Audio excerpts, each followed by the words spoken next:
Welcome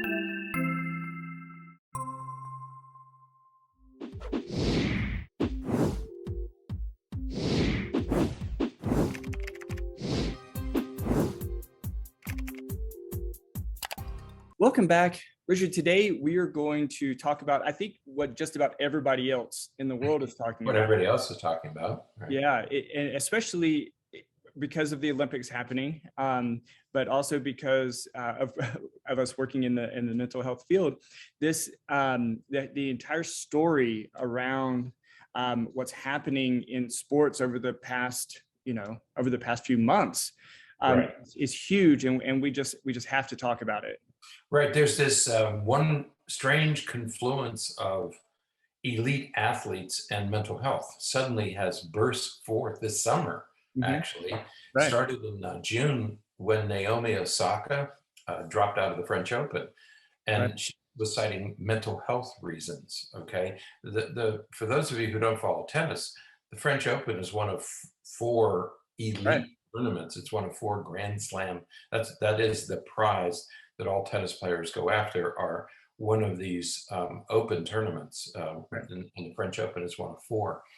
And Naomi Osaka was ranked either first or second, it varied from time to time, but she had been ranked first since 2012 and was one of the favorites to win the French Open. And after the first match, she refused to attend the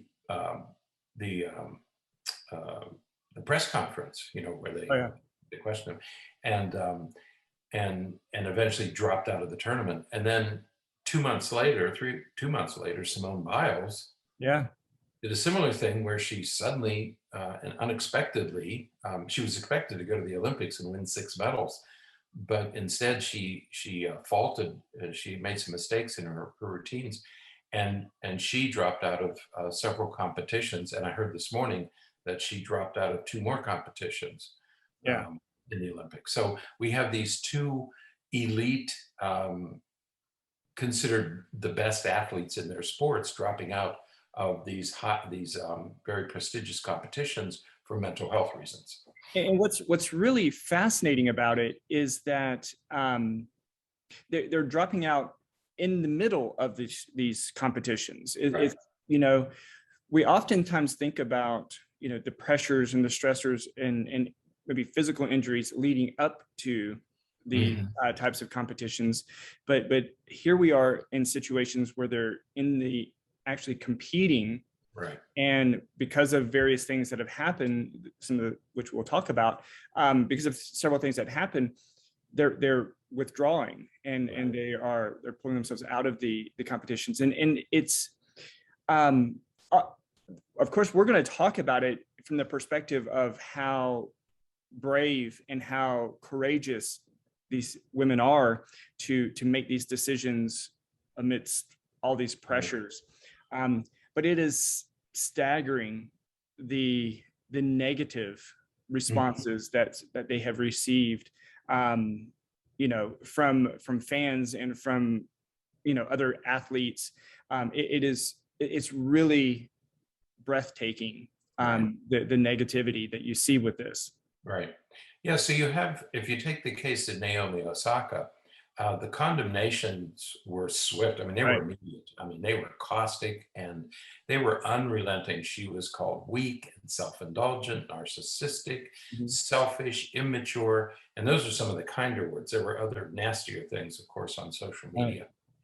And the criticism all seemed to center, she cited her mental health. And there were 2 things in particular. One is she's had social anxiety since childhood, and she's had bouts of depression since at least she won the 2018 US Open. Now she's, I think, 23 now, so she was about 20 or 21, young kid, when she won and she beat Serena Williams. There's a story here.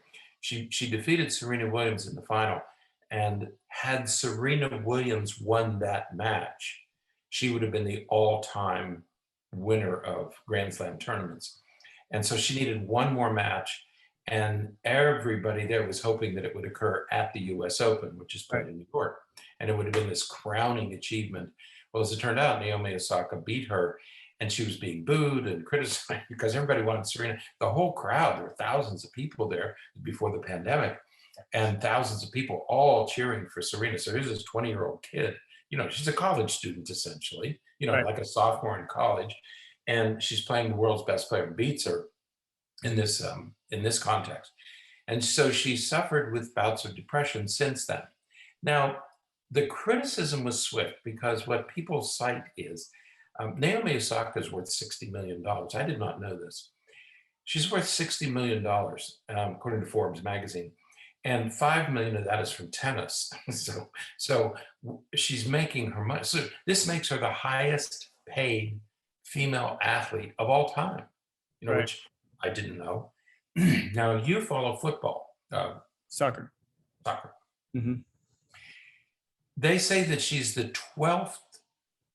she would be the 12th highest athlete net worth in the world.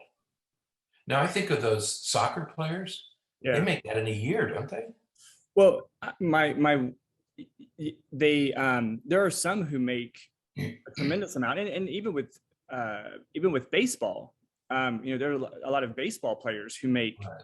a lot of money. And so I don't know. I don't know how they decide all of that. I don't know how they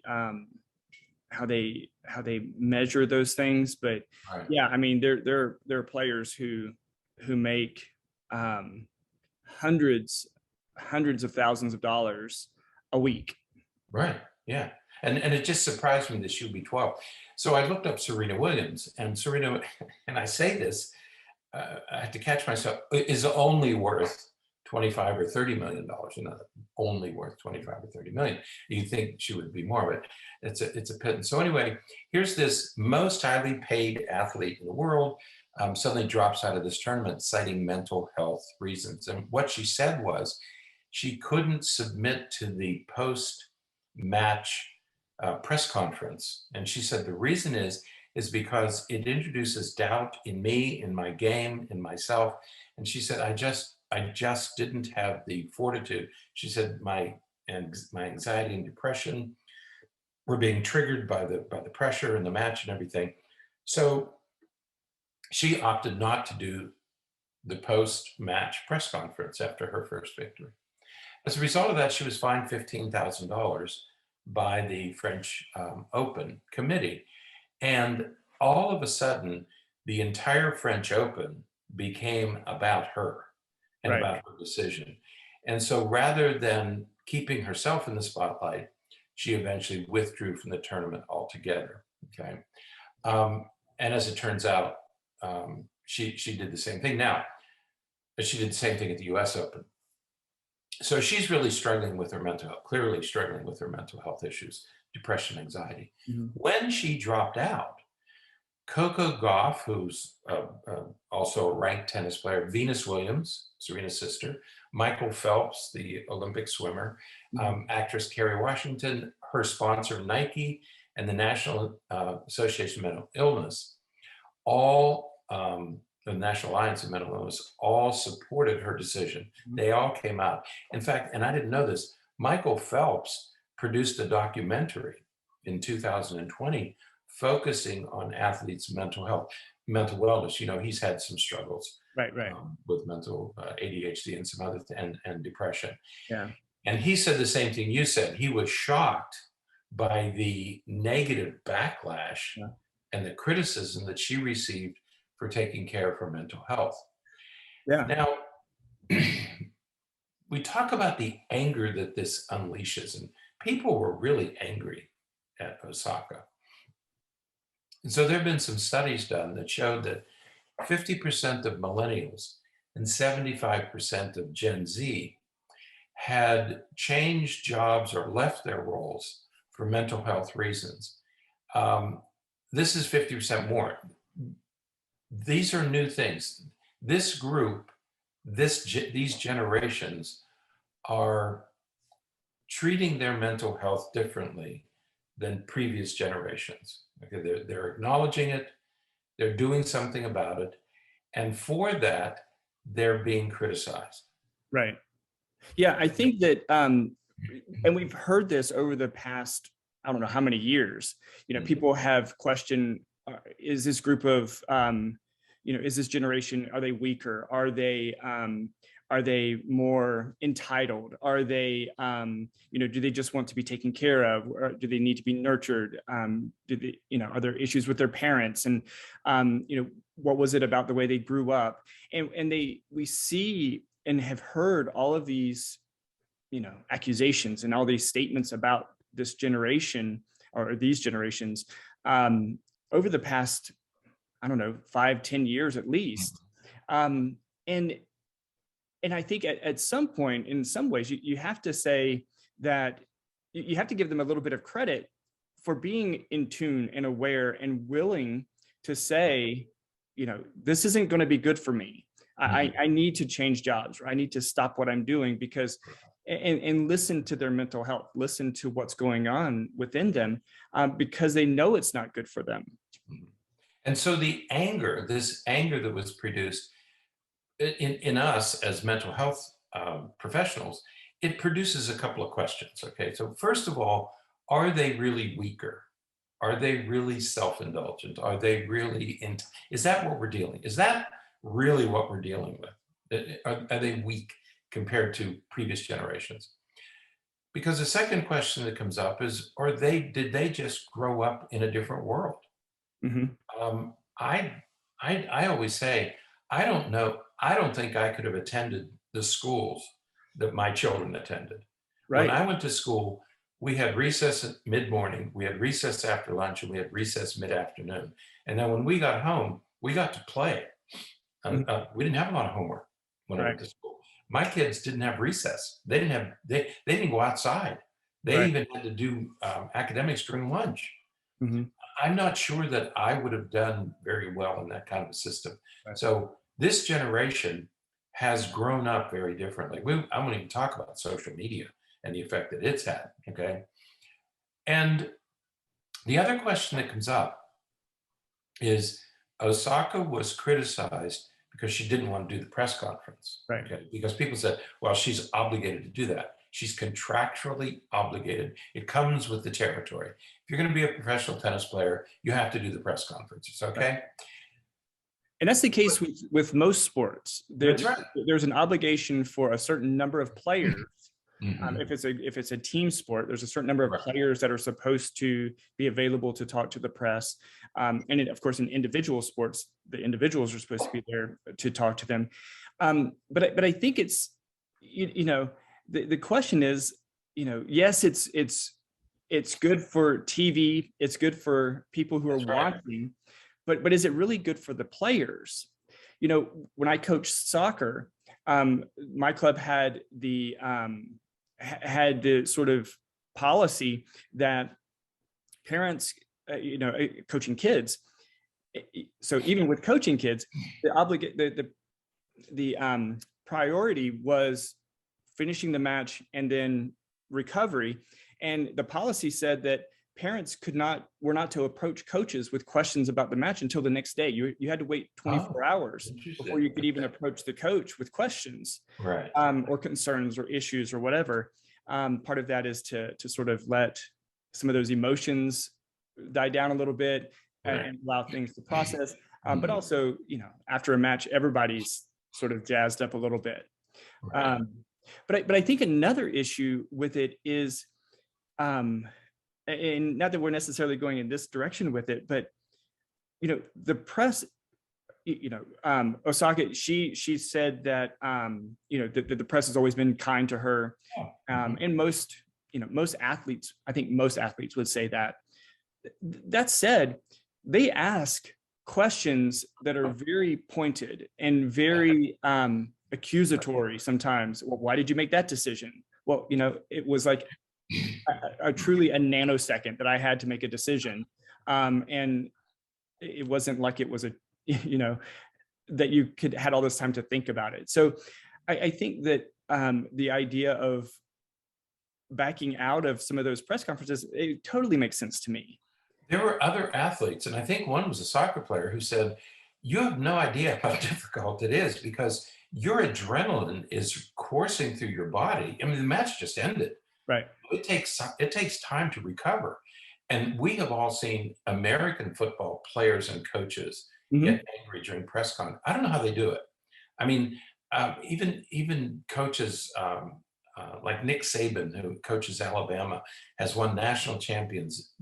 Most often makes, but if he makes one little mistake, Mhm. he gets raked over the coals.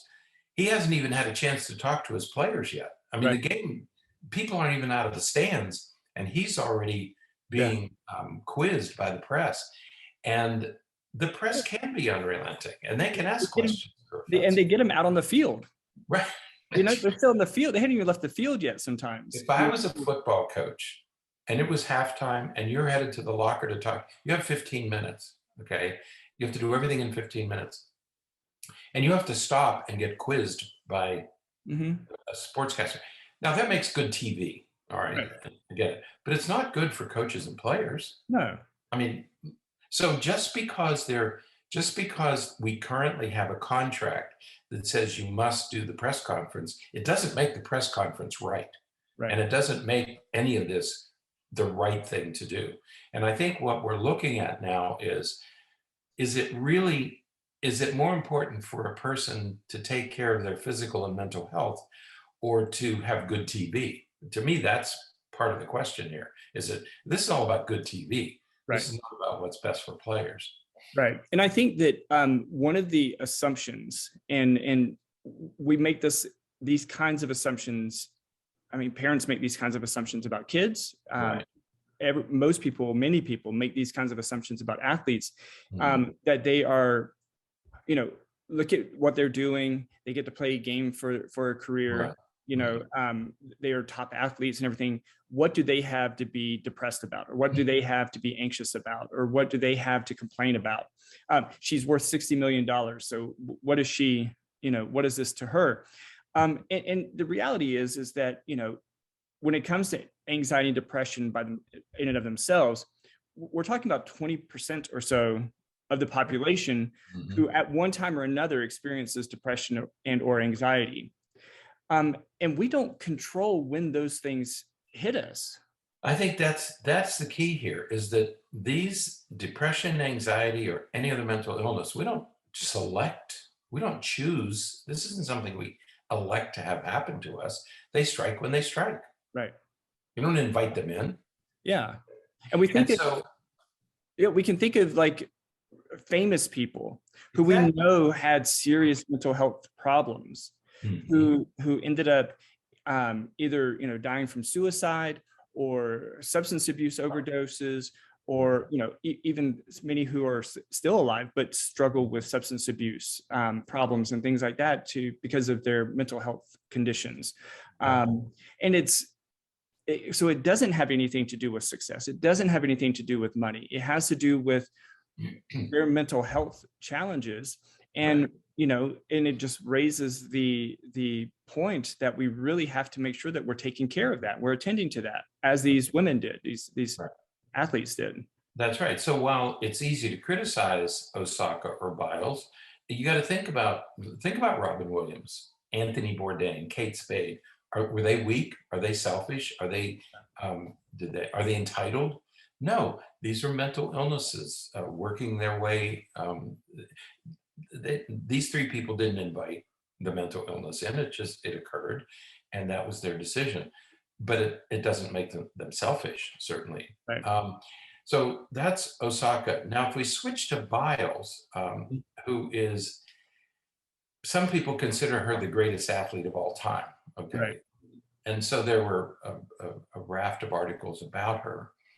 And on the surface, at least, we see Osaka in June drop out of the French Open and then the US Open. And now Biles is dropping out of the Olympics. And we think, what are we raising here? What is this generation? These biggest sports stars are dropping out. But what we have to remember that just a decade ago,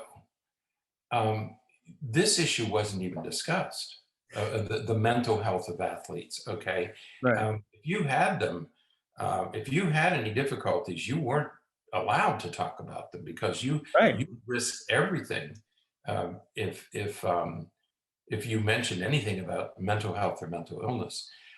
So people are asking now, are these athletes weaker? Are they different than athletes in the past? Yeah. And many argue that they are, that they're weaker, that they're self-centered, that they're narcissistic. But I think there are a couple of things we should remember about this, okay?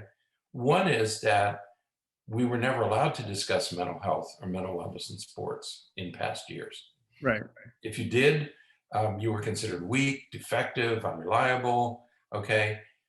And to talk about mental health, mental wellness, mental illness, if you were an athlete, how about this, gender orientation, if you were an athlete, okay? Any of Right. these things, you opened yourself up to stigma, rejection. You were kicked off of teams, you were discriminated against, you were harassed and abused. And that's what you were inviting if you talked about these things. Right. It makes me think back to, and I cannot remember his name, the Olympic diver. Luganis. Right. And the stressors that he underwent, and all that happened with him. And I'm sorry, I don't care who you are. But Biles, she is not the self-proclaimed greatest athlete of all time. That was a title placed upon her by media, by analysts, by whoever. I could not imagine, you look at some of these people, like, look at the successes of Michael Phelps, look at the successes of some of these other Olympians and other athletes from around the world, Usain Bolt. You look at some of those successes that these guys have made and have had over the years, and then you're going to say, oh, you're what, 22, 25 years old. You're the greatest of all time. And now go to this competition and compete against other world-class competitors, but don't feel any pressure. I couldn't. That would be really difficult. I mean, these gymnasts, they're teenagers. Yeah. Okay. Simone Biles is old at 25. I think she's 25. She's an elder statesman. Okay. So number one, let's not forget, before we start criticizing these athletes, let's not forget that this was forbidden. You were not allowed to discuss this stuff just a few years ago. Number two,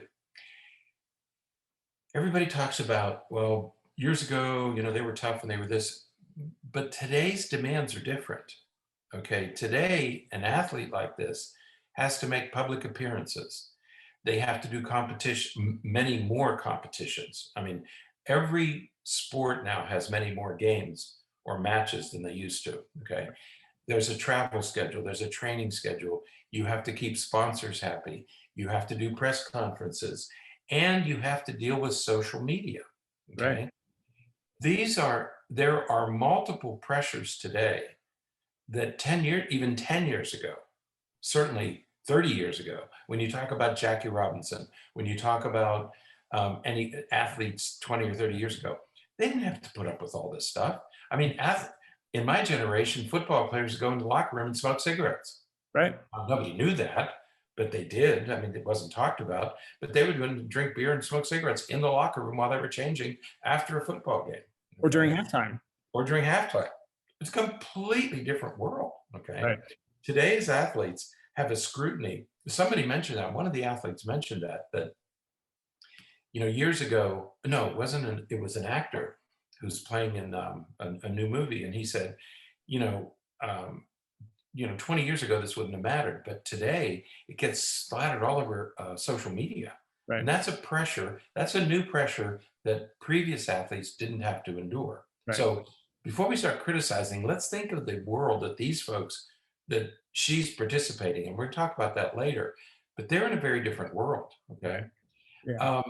We also have to remember that though they're these athletes and other celebrities, it's not just athletes, we glamorize them, we glorify them, we want them to be special and to be different, okay? But they're not.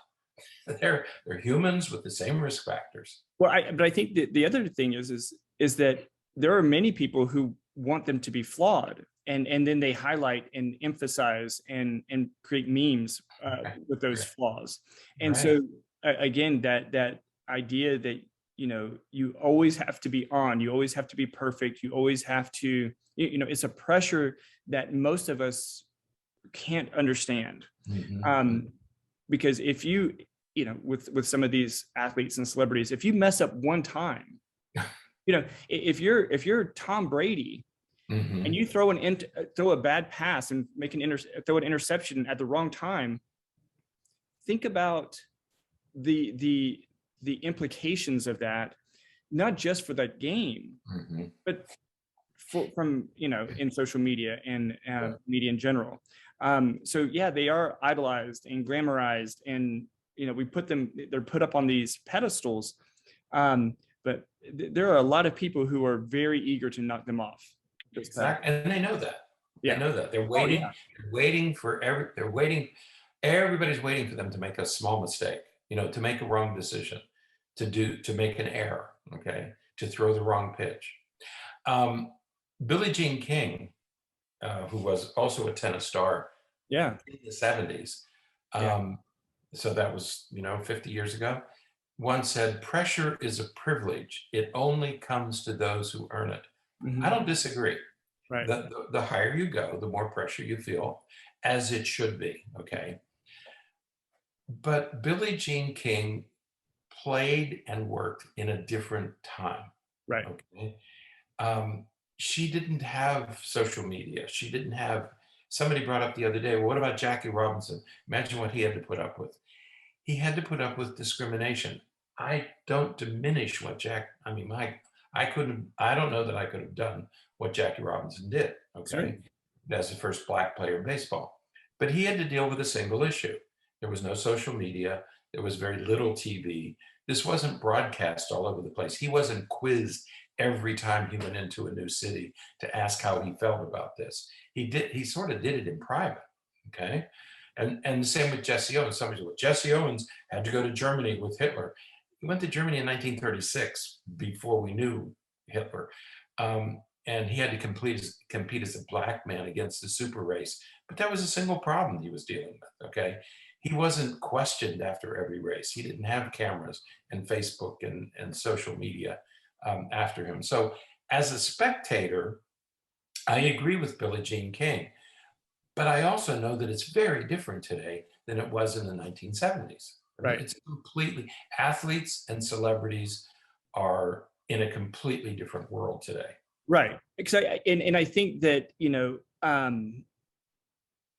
think that there's a big difference. And again, like you said, you know, with Jackie Robinson and Jesse Owens, not diminishing what they experienced and went through in any way, but you know, you look at Jackie Robinson and compare him to Colin Kaepernick and what they are going through. And again, what Jackie Robinson experienced was, you know, significant. It was unimaginable. But, you know, Colin Kaepernick, you know, I don't even know where he is now, but he couldn't even play. No, he was banned. He was banned. He took a knee in support of Black Lives Matter, okay? He took a knee during the national anthem to highlight police brutality. Right. He was banned from football for that. Right. Okay, because he made that statement. Now, people are taking a knee at the Olympics this year. Okay, they are honoring Black people who have suffered, and they're making a statement. They're not being kicked out. They're not being banned.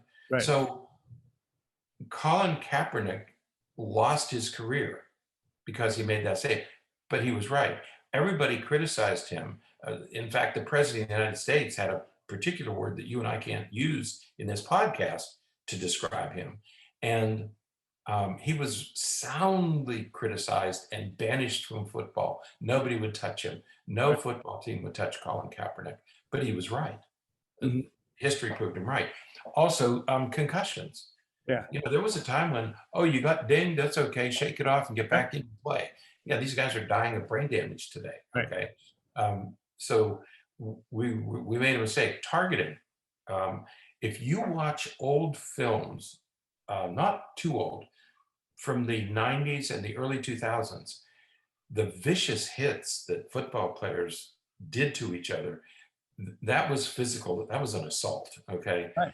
But when the targeting rule came out, I remember football fans saying, "Oh, what are we going to do? Start playing flag football instead of, No, they were right about targeting. People ended up with spinal cord injuries. People ended up dying.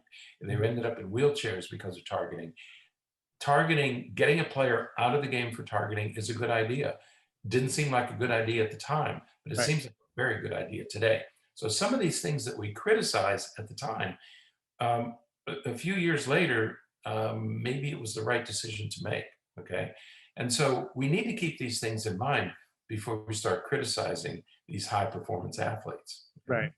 Yeah. And back to thinking about Biles and her situation with the Olympics, it is one thing to to feel the pressure into the physical pressure of having to perform and everything, but again, that media coverage, that and sort of emotional pressure that is placed upon some of these athletes, months, sometimes a year before the competition, and it just kind of surfaces and resurfaces and resurfaces, this big move that she was going to do, that nobody else could do.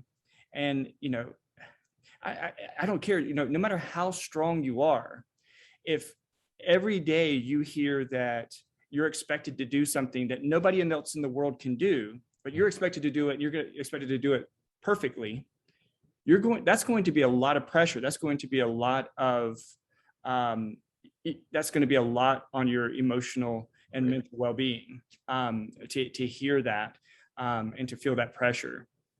Right. And so we have these two women, both removing themselves from competition, citing mental health reasons. Osaka gets really severely criticized, but in June, by the time we get to August, Biles was initially criticized, but it was quickly tempered by support. She began to get support immediately from fellow gymnasts, from the media. Yeah. And so just in that 2 or 3 month period, we start to see this change, okay? And that, I think, reflects a change in perspective that is going to ultimately be good for sports. Okay? Right. Yeah. If you look back to June with Naomi Osaka, she was fined for saying, "I have mental health issues. Okay, Right. I'm sorry, I have a mental health issue." She actually got fined. She eventually took herself out. But when you think about that, isn't that kind of harsh? Hey, look, Right. I can't do this right now. Okay, then we have to fine you $15,000. Right. That's stigma. That's the kind of stigma we're talking about. Right. And even though, you have the overall response shifting, you still have these. I read a report this morning about this UFC fighter who was a former Olympian, who was saying that what Biles really needed was some tough love, and she needed to just push through it. And if she was my sister, this is what I would be telling her, is that she just needs to get out there and do it and do her job. And so you have this dichotomy of people who are supportive. I mean, her trainer, Biles's trainer, was even supportive. I'm so glad that she did that. She said that when she saw her perform, right, she said she was relieved when she heard that Biles was going to pull out of the competition. But then on the other end, you hear these other athletes who are saying, "Oh, we've all been there. It's fine." Again, the pressures are very different in different sports and in different places, and we're all individually, we're different. That's right. Right. So what Biles essentially wanted to say to people was, athletes are people first. I'm sorry, we're people first. We have the same issues as everybody else. Right. And every once in a while, this kind of stuff happens. And that's essentially what she wanted to say. So what she does, what Biles and Osaka have done, is they have not purposely, they didn't do it intentionally, but they have raised mental health awareness in sports, okay? We're beginning to take a different look at mental health in sports. We have a different look of the danger of some sports. We have a different look of what Colin Kaepernick did. So we're getting now a very different look at mental health awareness in sports. I did not know this, but even the International Olympic Committee has developed consensus statements about sport mental health assessment tool and mental health recognition tool. And we now have concussion protocols for professional and college football, well, for every level of football. And so there's a growing awareness of mental health. In fact, one woman wrote an article, a physician wrote an article, and she said, there's no physical health without mental health. Right. Isn't that a wonderful thing? Because you and I have been saying Yeah. they're the same thing. Right. We've been saying that for years, that Right. there's really no difference between mental health and physical health. Right. We tolerate physical illness, we don't tolerate mental illness. There's a false dichotomy there. Right. Yeah. And we are seeing a significant increase. It was like I think 2 World Cups ago, I think it was, when Brazil, the Brazilian national team, they brought in a sports psychologist to work with their national football team in preparation for the World Cup. And because they knew that the pressures and everything that, and even then there was a lot of, criticism of, what's wrong with this team? Why do they need a sports psychologist to come in? But now a lot of teams, even club teams in Europe and in England and around the world, they're using sports psychologists now to help their players, because they know that without sound mental health, you're not going to get sound physical health, and you're not going to get sound performance when you're in these high stress, high pressure competitions. Right. And gymnastics, more than any other, is a notoriously punishing sport. I mean, if you talk to any gymnast, they'll talk to you about their injuries. Right. None of them are without injuries. Okay. Right. Ali Raisman was in the last Olympics. She was a gymnast in the last Olympics. And she talked about this issue, and she brought up the case of Carrie Strug, who some of you may remember this, in the 1996 Olympics, she had injured her ankle, but she did a second vault on that injured ankle and was carried off by her, she sprained it the second time and had to be carried off. And this was like, this is Olympic grit. This is Olympic gold. This is how the Olympics should be.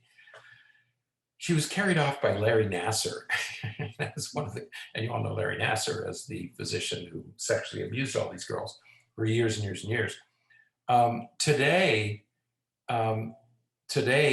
that looks less like a heroic sacrifice and more like a career ending. That ended her career. That was a career-ending injury. So yeah, we can idealize that, and we can, but do we have a right to expect that of our athletes? And some people say, yeah, that comes with the territory. I'm not sure that putting yourself in danger. Now, that was an ankle. There are gymnasts in wheelchairs. You can break your back, you can break your neck, you can break bones, and there are serious, serious injuries associated with gymnastics. Not so much tennis, I agree, but in gymnastics, this is a very important decision. And so while Simone Biles' decision didn't bring the kind of victory that we hoped it would bring, it did accomplish that this next generation of gymnasts are going to be thinking about their mental health in ways that we didn't before, their mental and their physical health. Right. Yeah, absolutely. And I think that another thing I hope comes out of this is that we will work to teach athletes and everyone to be more cognizant of their mental health and Right. their mental health status. Mhm. You know, she was, she was attuned to how she was feeling. Mhm. She had I think she called them the twisties, but it's, in other sports they call them the yips, or different things where you just can't do the fundamental Right. action that you Right. need to perform your event. And I couldn't imagine being on the parallel bars or the the beam or something, and you're in the air, you're flipping and twisting around, but you lose your space, you use your place Mhm. in Mhm. in space and have no idea where you are. You could really get injured. Right. As it turns out, when she talked about mentally, she wasn't, um, she was having a mental problem. What it turns out to be is the twisties. Hmm. Okay, that's what gymnasts call it. And this is a serious issue. When she performed her floor exercise, she did two things. She did a vault, she did a floor exercise. Her fellow gymnast and coach knew that she was experiencing this phenomenon. They Hmm. could tell from her performance that that this was wrong. And they knew immediately that she was suffering from this condition called the twisties. That's what they call in gymnastics. What it is a mental block where a gymnast loses their body in space. Hmm. When like you said, you're flipping and turning, you have to have some sense of where how far away from the floor you are. Right. What I used to say to my students is, in order for me to reach across the desk to grab my coffee cup in my right hand, I first of all I have to have some sense of where my right hand is Right. and where it needs to go. That's called proprioception. Right. That's every once in a while, a gymnast will lose their body in space. Hmm. And they will try to do things that they shouldn't do, or they will do less than they can do. It can work either way. When Biles was on the vault, instead of doing a double flip, she did a single. And that's when people first realized, other gymnasts said, "Oh, she looks like she has the twisties." Hmm. Okay. The reason she dropped out is she knew that she couldn't trust her body sense anymore. Right. Physically, she knew she could do it, but she said mentally there was this disconnect Right. between her body and her sense of body and space, and she knew how dangerous it was. Simone Biles does things that no other gymnast can do.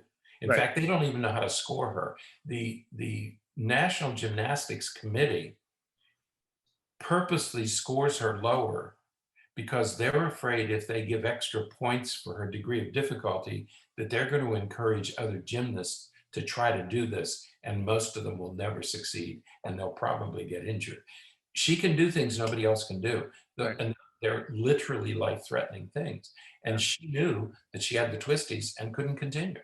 Right. Okay, so And what should again, she do? Do it anyway for the good of the US of A? Do it right. anyway for the Olympics? No, you Yeah. don't sacrifice your life for that sort of thing. Right. And again, we see this in lots of other sports. Um, Exactly. these other sports may not be performing at the Olympics, Mhm. but we see them again in other sports. They call them the yips, or something similar to that, where a golfer forgets how to swing his club. A baseball player, can't, has a difficult time. Look at how some of those videos that we see of baseball players, trying to throw the ball across the infield, and the ball hardly makes it halfway. But it's just the body doesn't behave the way that it needs to behave, because we had that disconnect. And so it happens, and we know that it happens. In baseball, we talk about hitters get into a slump Yeah. where they just cannot hit the ball anymore. And Right. it might last for a few days, a few weeks, might last for a whole season. They just can't get it right. Yeah. And we call that a slump. Okay. In gymnastics, they call it the twisties. Yeah. And so So that's why she dropped out, is that was to protect herself. Yes, it was mental.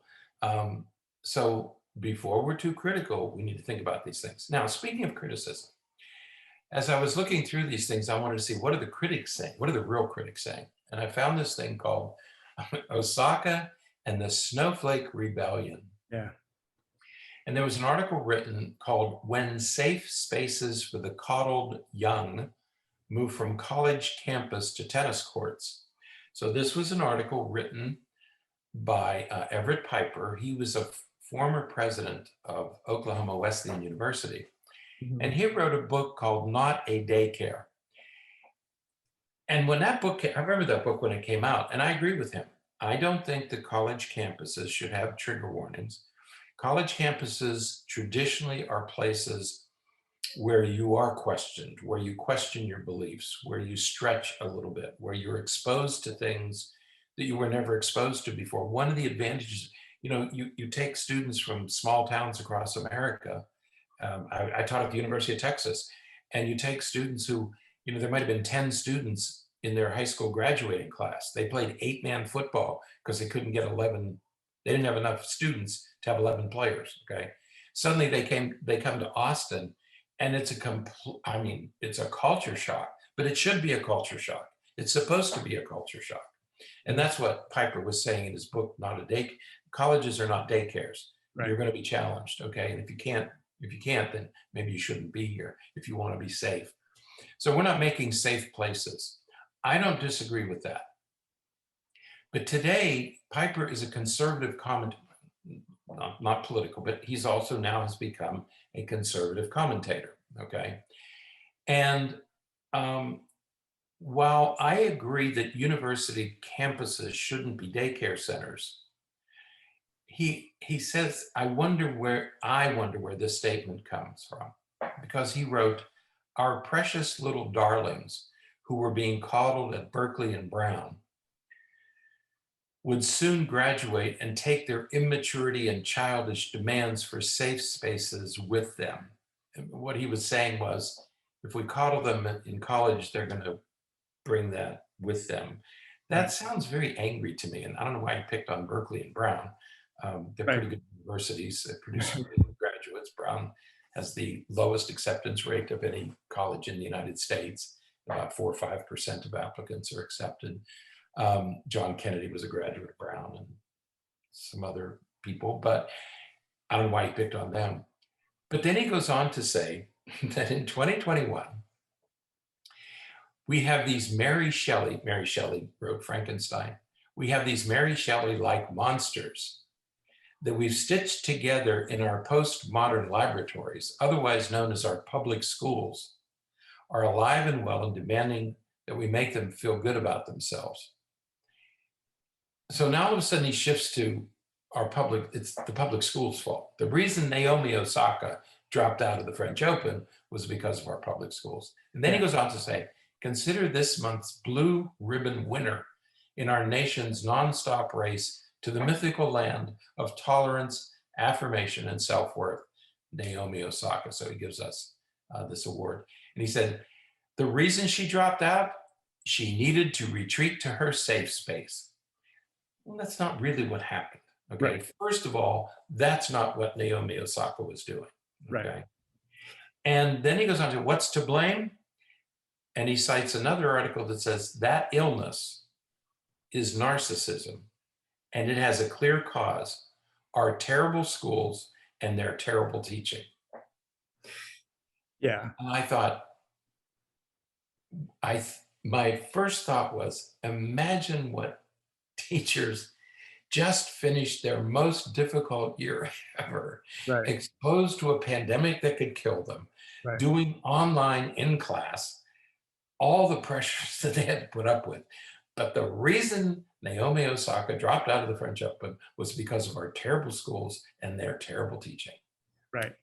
Yeah. And I think that, we do have to make sure that people know that the difference between being safe at a university and safe spaces. When they're talking about safe spaces, they're talking about we shouldn't be challenged. We shouldn't, we shouldn't raise questions about what we believe or what we think or what we feel, as opposed to like physical safety and like, that kind of safety, safety from, racism and that kind of stuff. Of course, we should be safe from those things, but we should be challenged and we should be pressed to think beyond what we've thought about before. That's the purpose of college and university. But that's not protecting your mental health. Wanting a safe space is very different than saying, you know what, I'm not going to be able to handle this because of the pressure, because of where my mental health is right now. I'm going to take a break, or I'm going to stop competing right now. Those are very different things. And to blame teachers and schools for that is baffling. I mean, I feel like we're pretty critical sometimes of school systems. I would never say that, our schools and teachers are making people into snowflakes. Right, that's right, he calls them snowflakes. And look, I said, I agree with Everett Piper on we're not daycares. I totally agree with him.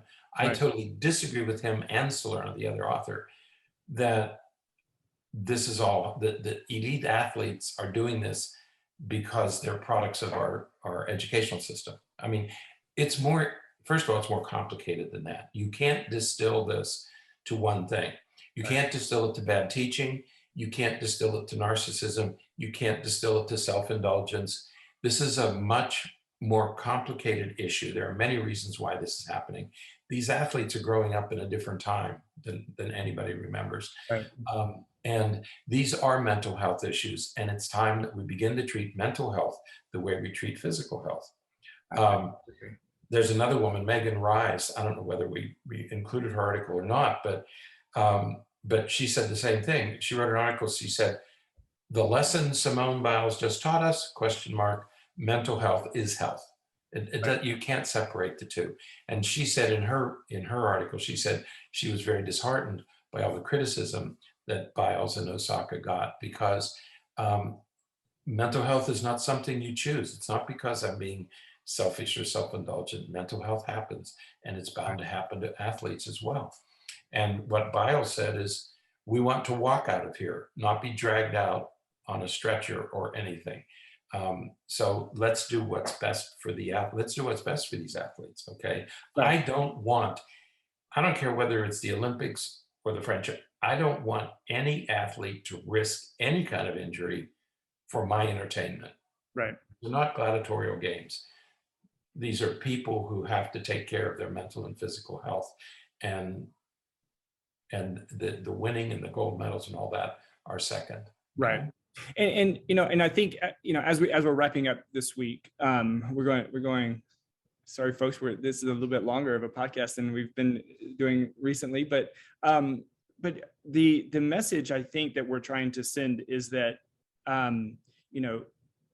we have to be careful when we compare current generation, the more recent generation, with past generations. Right. There is a big difference. The world was different. The expectations, the demands, the requirements were all very different then than they are now.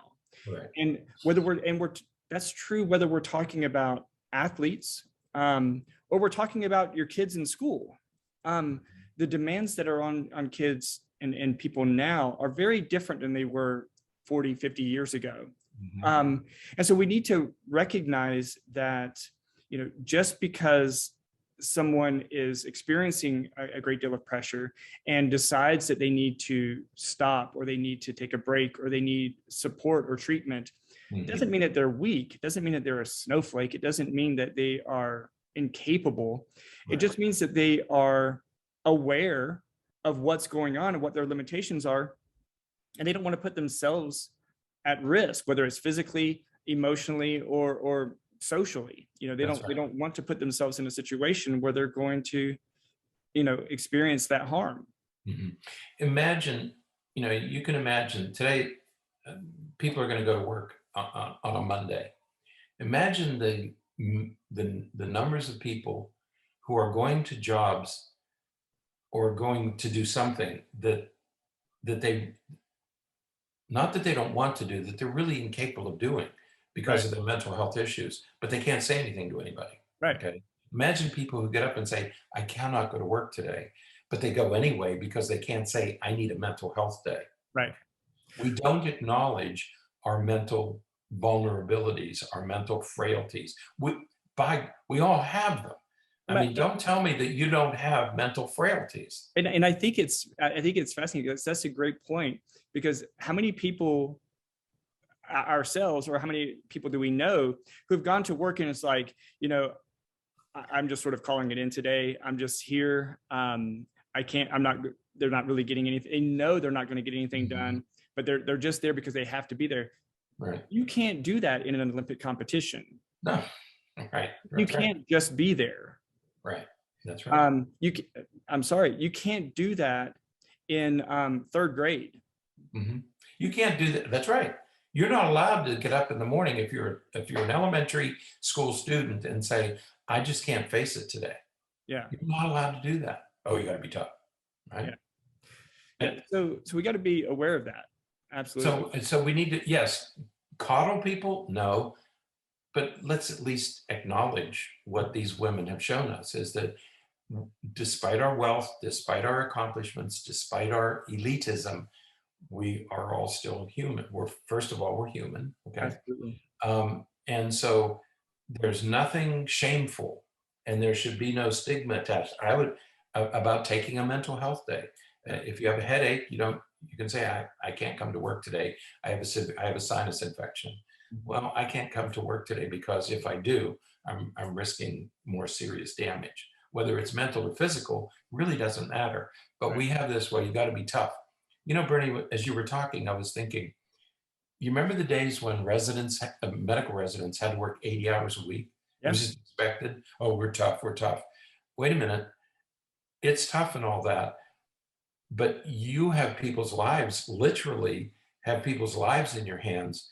And if you're getting only 3 and 4 hours of sleep periodically, and you're working 8 hours a week, are you gonna be bringing your best game to my care? You know, the answer is no. You're tired, and you're gonna make some bad decisions. So there's nothing glamorous about a medical resident working 8 hours a week, and they're finally beginning to say that. We're not good at this when we're working 80 hours a week. Okay. We never were. Okay. No glory in that. And there's no glory in risking this for any reason. Okay. Absolutely. So time it's 2021. So let's stop struggling with this issue. Absolutely. I agree. So, all right. Well, I think that's it for today. Keep watching and enjoying the Olympics, those of you who are watching and enjoying it. And hopefully we will we'll continue to talk about this because it's important, and you know, it raises good awareness of things that we need to be aware of. So, all right. Until next time, stay happy, stay healthy, and forget to be afraid.